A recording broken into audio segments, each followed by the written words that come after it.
శ్రీ గురుభ్యో నమః. వారం వర్జం నవంబర్ 8, 2025 శనివారం. శ్రీ విశ్వావసు నామ సంవత్సరం ఆశ్వీజ మాసం దక్షిణాయనం శరదృతువు కృష్ణపక్షం. తదియ ఉదయం 7:33 వరకు. తదుపరి చవితి తెల్లవారి 4:26 వరకు. నక్షత్రం మృగశిర రాత్రి 10:06 వరకు. తదుపరి విశాఖ కార్తె. వర్జం తెల్లవారి 5:50 నుండి 7:18 వరకు. దుర్ముహూర్తం ఉదయం 6:09 నుండి 7:43 వరకు. శుభ సమయం ఉదయం 10:45 నుండి 11:15 వరకు. రాహుకాలం ఉదయం 9 నుండి 10:30 వరకు.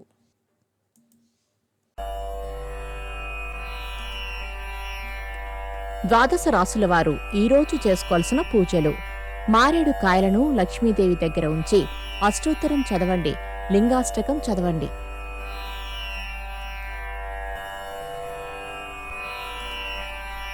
ద్వాదశ రాశులు.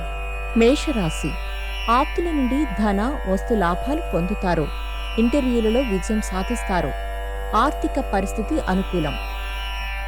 వృషభ రాశి. కుటుంబ సమస్యలు కొంతవరకు తీరుతాయి. ఆరోగ్యం పట్ల మెలకు అవసరం. ఆర్థిక పరిస్థితి అనుకూలంగా ఉంటుంది. మిథున రాశి. బంధువులతో వ్యక్తిగత విషయాలపై సంప్రదిస్తారు. పలుకుబడి కలిగిన వ్యక్తులతో పరిచయాలు ఏర్పడతాయి. కర్కాటక రాశి. భూ వివాదాలు తీరి లబ్ధి పొందుతారు. గృహ నిర్మాణ యత్నాలు సాగిస్తారు. కుటుంబ సభ్యులతో కలిసి ఆనందంగా గడుపుతారు. సింహరాశి. ఓర్పుతో నేర్పుతో ముందుకు సాగుతారు. వృత్తి వ్యాపారాలలో లాభాలు పొందుతారు. పెట్టుబడులకు అనుకూలం. కన్యారాశి. నూతన వ్యక్తులతో పరిచయాలు ఏర్పడతాయి.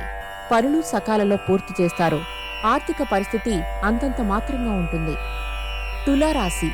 ఆస్తి విషయాలలో నూతన ఒప్పందాలు కుదుర్చుకుంటారు. వివాదాలకు దూరంగా ఉండండి. రుణబాధల నుండి విముక్తి పొందుతారు. వృశ్చిక రాశి.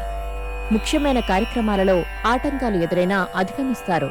నూతన సంస్థల నుండి ఉద్యోగ అవకాశాలు కలిసి వస్తాయి. ధనస్సు రాశి.